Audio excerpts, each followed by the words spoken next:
Bonjour, mesdames et messieurs, et bienvenue à une toute nouvelle édition du TVC Nouvelles. En manchette aujourd'hui, la COVID-19 qui affecte nos écoles dans la région, problématique avec les centres de dépistage de Prescott et Russell, la 13e édition de la Marche des femmes, la 15e édition de la campagne d'habits de neige et la réouverture de la bibliothèque publique de Clarence Rocklin.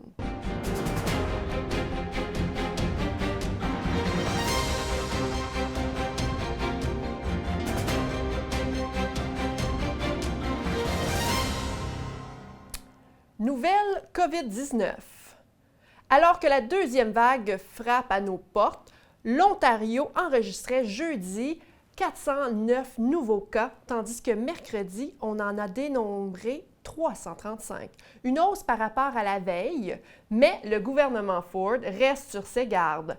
Le ministre de la Santé, Christine Elliott, a précisé que 63 % des personnes nouvellement infectées ont moins de 40 ans. Et on a appris plus tôt cette semaine que 2 écoles du conseil scolaire du district catholique de l'Est ontarien sont touchées par la COVID-19. La première est le pavillon Saint-Jean de l'école élémentaire catholique à Embrun. C'est un membre du personnel qui est affecté. Le docteur Roumeliotis du Bureau de santé de l'Est de l'Ontario a réagi en annulant une classe dans laquelle cette personne se trouvait. Une évaluation est en cours pour connaître les personnes qui ont été en contact et les parents ont été informés par courrier de la situation. Le deuxième cas a été rapporté à l'école secondaire catholique L'Escale à Rocklin et c'est une étudiante cette fois-ci qui a reçu un diagnostic positif du virus. Là aussi, une investigation est en cours. Mais Dr Roumeliotis précise qu'aucune éclosion dans ces 2 établissements n'est déclarée puisqu'il faut enregistrer au minimum 2 cas pour enclencher le processus. En Ontario, il y a 31 nouveaux cas de plus dans les écoles et on compte 178 écoles qui sont touchées. Mardi, on enregistrait 141 cas dans les écoles, c'est 51 de plus que la veille. Ici, à Clarence Rocklin, il y a plus de 47 cas, dont 12 actifs. Et dans Alfred Plantagenet, il y a également 47 cas, dont seulement 2 actifs. En ce qui concerne les comtés unis de Prescott-Russell, eh bien, on dénombre 157 cas, dont 25 sont actifs. La rentrée scolaire est bien amorcée maintenant. Toutefois, TVC 22 a tenté d'en apprendre davantage en communiquant avec les conseils scolaires. Nous n'avons pas eu de réponse de la part du CSD-CEO jusqu'à présent. Mais bonne nouvelle, le CEPEO discute avec nous à ce sujet. C'est Mme Lucie Lahaye, directrice de l'école élémentaire Carrefour Jeunesse, qui s'est entretenue avec nous pour discuter de la rentrée scolaire. En voici un extrait. Alors, je suis avec Mme Lucie Lahaye, directrice de Carrefour Jeunesse. Nous voulons discuter un peu comment s'est déroulée la rentrée scolaire. Donc, bienvenue à Carrefour Jeunesse. Oui, la rentrée scolaire s'est très, très bien déroulée cette année. Les enfants avaient hâte de revenir à l'école et on les a accueillis dès le 3 septembre dernier. Nous avions une rentrée progressive, donc à partir de la première année, et on a accueilli jusqu'en 7e année. Le 10 septembre dernier, tous les élèves étaient à l'école. Quelles ont été les méthodes mises en place pour permettre une atmosphère sécuritaire ici à Carrefour Jeunesse? Nous avons mis en place les cohortes dans les salles de classe, donc tout dépendant combien d'élèves on avait en salle de classe. Les concierges ont préparé pour que les enseignants puissent mettre en place on a eu des séparateurs en plastique pour les classes. On a des cohortes à l'extérieur, donc chaque classe a une partie de la cour d'école à elle. Nous avons aussi 2 récréations le matin et 2 heures de dîner. Donc, à chaque fois, on a 10 classes qui sortent à l'extérieur. Ça va beaucoup, ça l'aide au niveau de la distanciation physique. Dans les corridors, nous avons aussi des flèches. Nous avons les routines de toilette. On a les routines aussi du lavage de mains. Donc, on respecte toutes les consignes du CEPEO ainsi que le Bureau de santé de l'Est. Est-ce qu'en ce moment, vous avez rencontré quelques défis en rapport avec justement les nouvelles mesures? Si oui, comment vous avez remédié à ça? Nous avons eu plus ou moins de défis. C'est certain que le port du masque est une nouvelle directive. Donc, ici, à partir de la 4e année, les élèves portent le masque. On a une classe de 3e, 4e année, donc les enfants ont apporté le masque dans ce niveau double-là. On a eu quelques petits oublis de masque en début d'année et on s'est adapté aussi au niveau des autobus scolaires parce que dans les autobus, c'est à partir de la maternelle. Donc, on a remédié très, très rapidement au fait qu'on a déjà des masques à l'école. Donc, les enfants qui avaient oublié les masques le soir ou quelque chose comme ça, on pouvait leur en donner rapidement. En général, est-ce que vous avez eu, quelle sorte de rétroaction vous avez eu de la part des parents par rapport justement aux nouvelles procédures en place? Est-ce qu'on se sent en sécurité à Carrefour Jeunesse? Les enfants sont, excusez-moi, les parents sont très satisfaits du retour à l'école. Ils étaient contents de voir que leurs enfants aussi sont en sécurité. Ils sont contents de revenir à l'école. On a eu quelques courriels de parents nous remerciant de tout ce qui a été fait pour leurs enfants. Et aussi, on a plusieurs parents qui viennent chercher leur enfant le soir. Donc, à la clôture, à l'autre bout de la cour, souvent, on a des commentaires nous disant « Merci beaucoup, les enfants sont contents, sont fiers d'être à l'école, ils se sentent en sécurité. » Donc, les parents, ça les rassure aussi. Parfait. Donc, on est content que la rentrée va bien ici à Carrefour Jeunesse. Vous avez quand même une autre initiative ici que vous avez développée, puis je crois que c'est tout nouveau cette année, une 7e année. Donc, pourquoi une 7e année? Puis, est-ce que vous êtes les seuls dans la région à avoir une 7e année? Oui, suite à une consultation publique en janvier dernier avec les parents de la communauté de Carrefour Jeunesse et les environs. Donc, le Conseil a remis en place pour septembre 2020 la 7e année à Carrefour Jeunesse afin d'offrir une éducation publique de langue française pour les élèves de la région. Et donc, présentement, est-ce qu'il y a encore de l'espace si quelqu'un veut s'inscrire à la 7e année? Parce que veut pas, peut-être que les gens n'en ont peut-être pas autant entendu parler. Oui, les inscriptions sont toujours en cours, donc de communiquer avec l'école, d'appeler, de nous envoyer un courriel. On a encore de la place. On a une belle classe de 7e année avec beaucoup d'initiatives au niveau de la technologie, des arts, des sports, du plein air, du bien-être. Donc, on attend les élèves en grand nombre. Il n'y a aucun problème. Les parents peuvent communiquer avec nous. Parfait. Donc, merci beaucoup, Mme Lahaye, pour ce court entretien. Et puis, bonne chance avec les prochains mois à venir. Merci. Eh bien voilà, tout semble bien aller à Carrefour Jeunesse. Pour les parents qui sont intéressés d'inscrire leur enfant à la 7e année, vous pouvez communiquer avec l'école Carrefour Jeunesse en composant le 613-446-1248 ou en envoyant un courriel aux coordonnées ci-dessus. Du côté du gouvernement provincial, Doug Ford a présenté mardi dernier une première partie de son plan contre la COVID-19. Un plan qui en a laissé plusieurs sur leur faim. C'est qu'on n'en a pas appris beaucoup mardi sur cette première présentation lors de son point de presse. Doug Ford dit qu'il veut échelonner ça sur plusieurs jours. Ce qu'on retient, c'est que son gouvernement investira 70 millions de dollars pour offrir la campagne la plus importante de l'histoire du Canada. Cette campagne se concentrera sur une vaccination massive contre la grippe avec 5 millions de doses de vaccins. Doug Ford a dit qu'il encourage tout le monde à se faire vacciner cette année. En date de lundi, 51 241 examens de dépistage ont été effectués dans les 6 centres du Bureau de santé de l'Est Ontario. Mais comme l'a souligné le Dr Paul Roumeliotis, les centres de dépistage sont débordés et le BSEO joue davantage un rôle de coordination. C'est le centre de dépistage de Castlemaine qui est le plus occupé avec de longues heures d'attente qui peuvent aller jusqu'à 4 heures. Les gens d'Ottawa qui se rabattent sur Castlemaine augmentent le temps d'attente. L'important trafic sur la rue principale de Castlemaine rend la circulation difficile. du jamais vu dans cette municipalité. Le Bureau de santé de l'Est Ontario dit travailler avec ses partenaires pour trouver une solution et pour décongestionner le centre d'ici quelques semaines. On pense à un déménagement vers un endroit plus central, non loin de l'autoroute 417.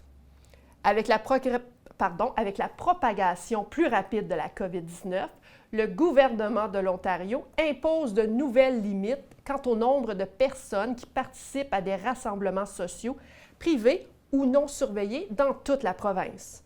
On limite donc les rassemblements intérieurs à 10 personnes au lieu de 50 et de 25 personnes à l'extérieur au lieu de 100. Ça touche les rassemblements sociaux privés et non surveillés comme les assemblées, les fêtes, les soupers, les rencontres, les barbecues ou les réceptions de mariage tenues dans les maisons et les cours privés, mais aussi les parcs et les autres sites récréatifs. Il est interdit d'organiser des événements ou des rassemblements combinés à l'intérieur et l'extérieur. Les rassemblements d'un total de 35 personnes, soit 25 à l'extérieur et 10 à l'intérieur, ne sont pas permis non plus. À Ottawa, les contrevenants, ceux qui ne s'isolent pas, se verront remettre une amende de 5 000 $. Le docteur Roumeliotis se dit satisfait de cette décision prise par la province. Il explique que le nombre de cas de COVID-19 dans l'Est ontarien et à travers la province augmente sans cesse depuis les dernières semaines. La plupart des cas s'attribuent à une minorité de personnes qui ne respectent pas les règles de santé publique lorsqu'elles se réunissent en privé.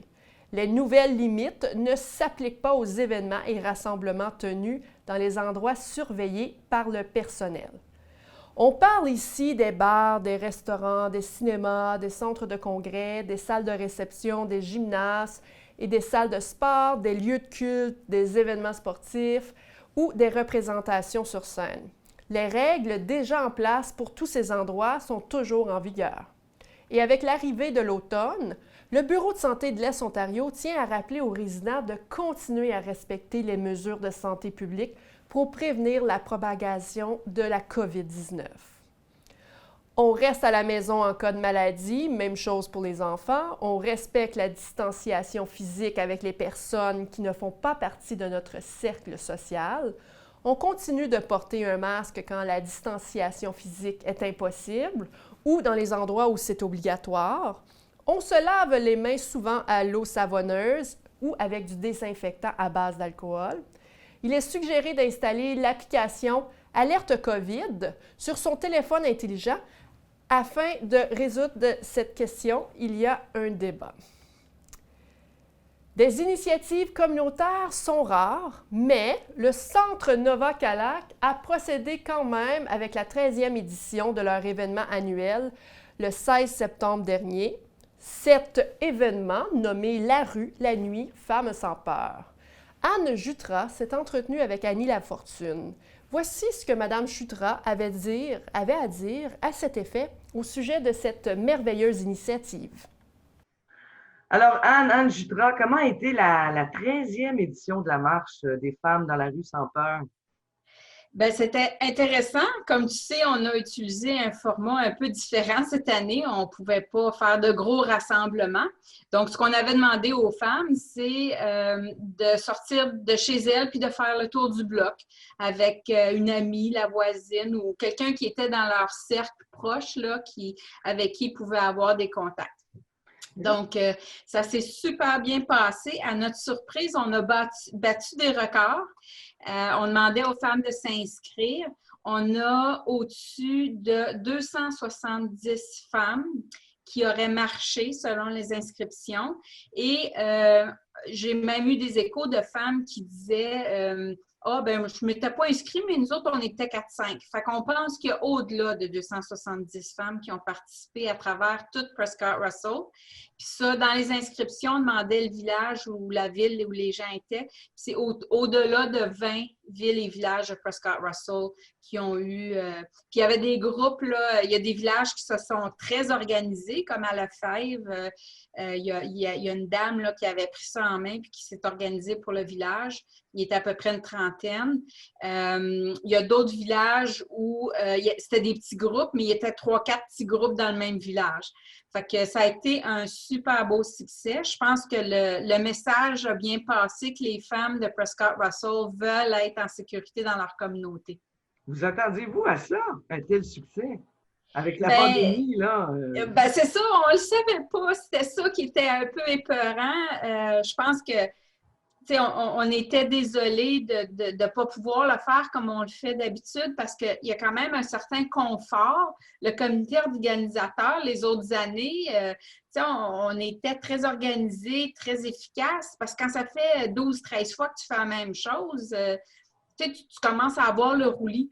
Mais là, ça nous a pris par surprise, puis avec d'avoir à fonctionner avec des outils puis des choses qu'on n'est pas habitué. Fait que là, on avait quelques-unes qui étaient plus technologiques que d'autres. Fait qu'on s'est servi de ça. Puis je pense que même au niveau de la promotion, on a fait quelque chose qu'on n'a jamais fait avant. On avait des conseillers, des maires, des femmes d'influence qui avaient fait des petits clips de 30 secondes. On en a eu pour 2 semaines là, à poster ces petits clips-là. C'est vrai que ça passé sur Facebook. Il y en avait plusieurs, j'ai vu ça. Oui, c'est ça. Puis tu sais, on n'avait jamais pensé à faire ça comme ça avant. Mais là, étant donné qu'on n'avait pas le choix parce qu'il fallait rejoindre les gens d'une façon différente, puis que maintenant, on est plus à l'aise aussi avec ces outils-là, ça a fait qu'on a pu rejoindre probablement pas mal plus de monde. Puis même si les gens n'ont pas participé, ils ont quand même vu l'intention, ils ont entendu le message. Fait que moi, tant qu'à moi, ça, c'est l'essentiel parce qu'une des choses auxquelles on tient beaucoup au Centre Nova, c'est de garder un lien avec la communauté, de continuer à parler de la violence faite aux femmes, des agressions à caractère sexuel, malgré la pandémie, malgré n'importe quelle situation qui pourrait se passer. Il faut qu'on ait ce lien-là avec la communauté. Puis je pense que ça a permis ça. Fait que ça a été une super belle surprise, un gros succès. Puis je pense que le comité organisateur, ce qu'on a dit, bien, l'année prochaine, on va combiner Esther parce qu'on sait que ça marche. Puis si on est dans une situation où justement on peut avoir d'être en présence, bien, on va combiner les deux. Fait que le modèle l'année prochaine va être encore un peu différent. Il va être combiné. Je pense que ça va être aussi un beau succès. Fait que, bien, bravo, en tout cas, félicitations. Est-ce que ça a été un record de participation?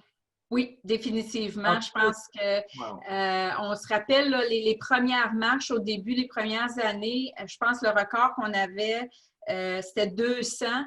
Puis si je me rappelle bien, c'était Alfred. Puis ça a toujours été comme la barre pour chaque événement, mais on se met tout le temps autour de 125 à 175 ou dans ces chiffres-là. Mm-hmm. Mais là, on s'est rendu, puis c'est ça, le chiffre officiel, c'est 270, mais dans le fond, on était probablement plus que ça.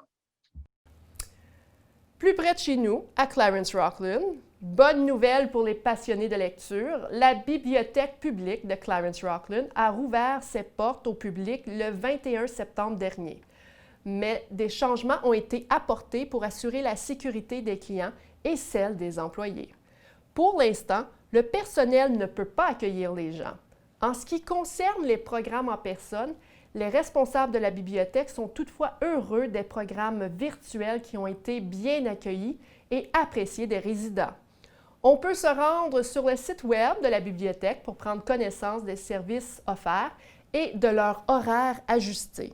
Madame Katharina House, directrice générale de la bibliothèque, explique comment tout cela va se passer. Voici l'extrait. Katharina, la bibliothèque est ouverte depuis pas tellement longtemps, là, hein? Non, ça fait pas longtemps. C'est lundi matin, on est réouvert. Puis on avait 50 personnes la première journée. Alors, c'est très bien allé. Est-ce que je devrais vous dire les différences? Voulez-vous savoir les différences quand on rentre à la bibliothèque? OK. Quand on rentre à la bibliothèque, il faut évidemment garder le masque en tout temps, garder le 6 pieds de séparation avec d'autres personnes. Et puis, on a la désinfectant partout durant la bibliothèque. La seule différence, vraiment, que le monde ne connaît pas, c'est aller dans les étagères pour choisir des livres. Alors, pour le moment, ce qu'on a besoin de faire, si on touche le livre pour longtemps, disons, si on le touche sur nous-mêmes, sur nos bras ou sur notre poitrine, il faut le mettre de côté. On a des chariots, il faut le mettre de côté, comme ça on peut le désinfecter et puis le remettre dans les étagères. Alors, c'est ça la différence. On a aussi, la programmation est encore faite en ligne. On ne fait pas des groupes. Il n'y a pas de flânage, disons, dans la bibliothèque jusqu'à maintenant. Alors, c'est juste choisir vos livres. On a 4 chariots d'études individuels.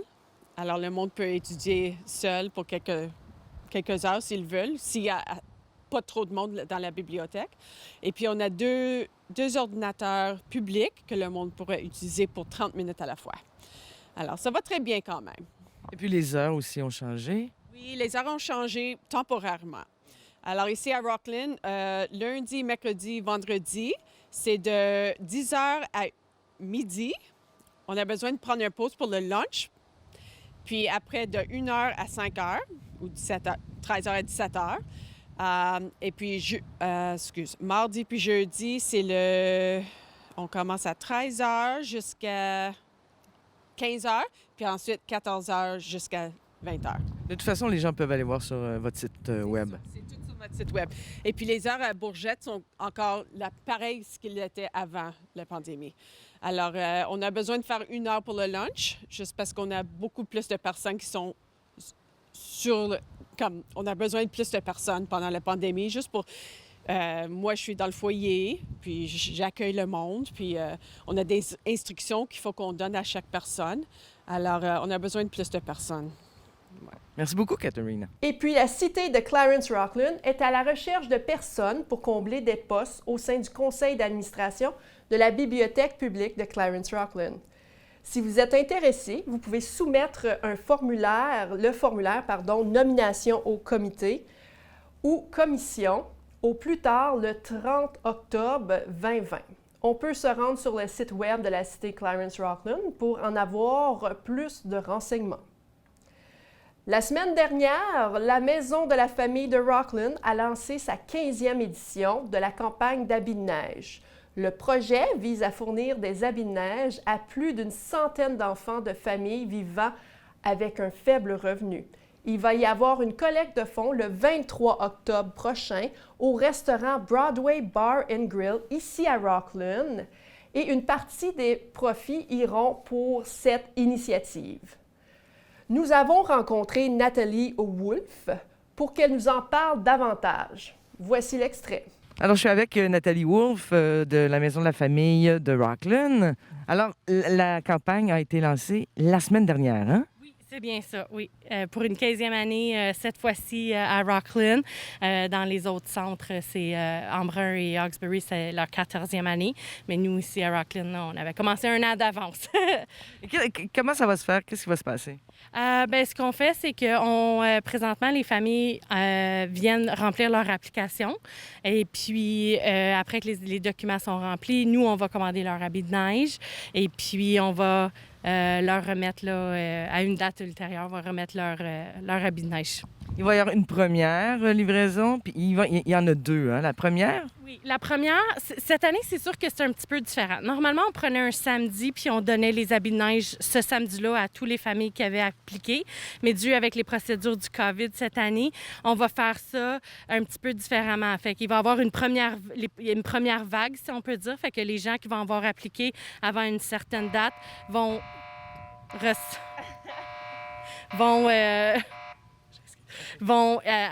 les gens qui vont avoir appliqué, on va leur remettre les habits de neige. Et puis la deuxième vague, on va faire la même chose. Alors, parce que là, dans la Maison de la famille, présentement, on doit juste avoir une famille à la fois. Alors, dû aux procédures de COVID. Ouais, on voit ici, avec vos collaboratrices, des exemples d'habits de neige. Ils sont beaux, sont super beaux. Oui, ils sont tous neufs. Ils n'ont jamais été portés. Ils sont vraiment neufs. Et puis, il y en a qui sont de petites filles, sont super des très belles couleurs. Et puis, une des choses que nous, on essaie énormément de faire, c'est de ne pas avoir 2 fois le même habit de neige. Alors que les enfants aient tous des habits de neige différents pour pas qu'on dise « Ah, lui, t'es à la Maison de la famille, choisir un habit de neige. » Alors, fait que c'est ça. On en a des habits de neige de 0 pour les enfants de 0 à 12 ans. Alors, ouais. Puis en ces temps de COVID-là, est-ce qu'il y en a plus? Est-ce que vous avez plus? Présentement, oui, on voit une hausse, surtout à Hawkesbury. Présentement, on a déjà vu, il y a déjà une hausse comparée aux chiffres de l'année passée. C'est sûr qu'ici, à Rockland, on s'attend aussi, hein, même dans toutes les régions, on s'attend à une hausse parce que, tu sais, on comprend qu'il y a eu beaucoup de familles qui ont été en arrêt de travail dû à la pandémie. Alors, oui, on s'attend à ça, mais on est prêt, on est prêt. On a beaucoup réfléchi à cette campagne-ci, qui est très différente, mais qui va quand même assez bien, là, avec nos procédures. Et puis l'an passé, vous en aviez donné combien? Ici, dans Clarence Rockland, c'était sans habits de neige. Puis vous attendez à une hausse. Combien vous attendez cette année? Pour être honnête, bonne question. Je m'attends peut-être à un 50 de plus, peut-être un... Si on va à 200, je serais vraiment à 200 habits de neige dans la région de Clarence Rockland, ça serait... ça serait un surpassement, d'un côté, mais je me mets à 50, mais c'est fois... Peut-être que c'est sûr qu'on va le dépasser. Vous travaillez fort pendant ce temps-là, les filles? Ah oui, on prépare, on invite tous les parents à venir. Là. On prépare des choses et tout, on est prêt pour eux autres, à appeler à la maison de famille pour faire un rendez-vous et puis pour venir remplir ces choses et ramasser leurs manteaux. Ah, il faut qu'ils s'enregistrent, hein, c'est ça? Oui. Ils doivent enregistrer et puis apporter leurs choses qu'on va leur demander et puis il va recevoir son manteau de neige. Est-ce qu'il y a une date limite pour s'inscrire? C'est sûr que non. C'est sûr que nous, on a mis un peu le 7 novembre comme une première date, parce qu'en quelque part, nous, on doit se mettre une date. Mais c'est sûr que les gens peuvent commander là, jusqu'au mois de décembre. Janvier, ça devient compliqué parce que normalement, les habits de neige ne sont pas très disponibles dans les magasins. Mais oui, là, le plus tôt est le mieux. Okay. Merci beaucoup, les filles. Merci beaucoup. Merci. Le gouvernement canadien annonce 3 nouvelles prestations pour aider plusieurs personnes qui n'ont pas de revenus ces temps-ci. En effet, à compter du 27 septembre, 3 des 4 millions de prestataires du PCU passent à l'assurance-emploi. Accessible après seulement 120 heures de travail, le chômeur pourra recevoir un minimum de 400 $ par semaine, et ce, pendant 26 semaines. En place pendant 1 an, 400 000 chômeurs auront accès à l'assurance chômage. Le congé parental sera également facilité. En effet, les nouvelles mamans verront les heures de travail créditées de façon rétroactive au 15 mars 2020. Une nouvelle prestation canadienne de la relance économique sera créée pour les gens qui ne se qualifient pas à l'assurance chômage. 400 $ par semaine pour 26 semaines. Les gens pourront continuer à travailler même s'ils reçoivent la PCRE et le revenu annuel ne dépasse pas 38 000 $. Le travailleur devra alors rembourser 50 % pour chaque dollar de prestation. On estime entre 1 million et 1,5 million de Canadiens recevront la PCRE. Ottawa, lui, paiera 10 jours de congé de maladie aux travailleurs, 500 $ par semaine pendant 1 semaine ou 2. Environ 700 000 Canadiens bénéficieront de cette prestation. Les gens qui doivent garder leurs enfants à la maison, dont l'école ou la garderie ferme, pourront recevoir la prestation canadienne de la relance économique pour proches aidants. Par contre, les familles qui garderont leurs enfants à la maison par choix n'auront pas le droit aux 500 $ par semaine. Ces prestations seront en vigueur à condition que le gouvernement libéral minoritaire survive au vote de septembre, donc tout prochainement.